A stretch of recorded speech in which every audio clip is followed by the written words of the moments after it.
Hi అండి అందరికీ. Welcome to Purnima mini vlog అండి. నేనైతే స్వాతి షాపింగ్ మాల్ దగ్గరికైతే వచ్చేసాననమాట. మనం ఇన్‌స్టాగ్రామ్‌లో గానీ, యూట్యూబ్‌లో గానీ చూస్తే స్వాతి షాపింగ్ మాల్ అని చెప్పి తెగ చూపిస్తున్నారు కదండీ! ఫ్రీ బస్ టికెట్‌కి ఇలాగ ఇక్కడ శారీస్ అయితే ఇస్తున్నారని చెప్పి.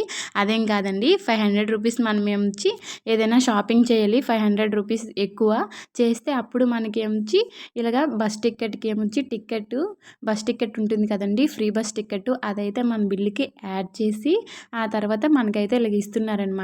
ఇలాగ ఇదిగోండి నాకైతే ఇలాగ యాడింగ్ చేశారనమాట. నాకైతే 2 టికెట్లు వచ్చాయండి. ఎలా అంటే మా దగ్గర నుంచి నేను కాంప్లెక్స్‌కెళ్ళాను. కాంప్లెక్స్ నుంచి మళ్ళీ నేను జగదాంబ వెళ్ళడం వల్ల నాకు ఇలాగ 2 టికెట్లు వచ్చాయనమాట. వేరే అబ్బాయి ఇద్దరు ఉన్నారని చెప్పి నాకైతే 2 పిల్లోస్ నాకు కావాలనంటే ఇలా చెప్పాడండి. అలా చెప్పడం బట్టి నాకైతే 2 పిల్లోస్ అయితే వస్తున్నాయి.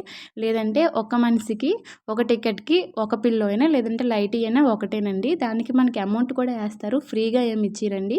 దానికి ఎంతంటే లైటీస్‌కి ఏమొచ్చి ₹49 ఎంతో ఉంది కదండీ! పిల్లోస్‌కి ₹39, శారీకి ₹29. అవి కూడా శారీస్ ఏమొచ్చి అక్కడ ఉన్న శారీస్ కాదండి. వాళ్ళేదో వేరే శారీ ఇస్తారు.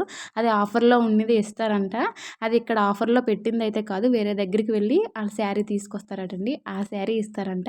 ఇంక నాకైతే 2 పిల్లోస్ అయితే వచ్చాయండి. ఇలాగ 2 బిల్లులు చేయడం వల్ల ఇదిగోండి ఈ బిల్స్‌కైతే ఇలాగ పిన్‌లయితే కొడుతున్నారనమాట. కొట్టేసి ఇస్తున్నారండి. ఒక్కొక్క పిల్లోకి ఒక బిల్లుకి ఒక పిల్లో, ఇంకొక బిల్లుకి ఇంకొక పిల్లో అలాగైతే మా చేతికైతే ఇచ్చారండి.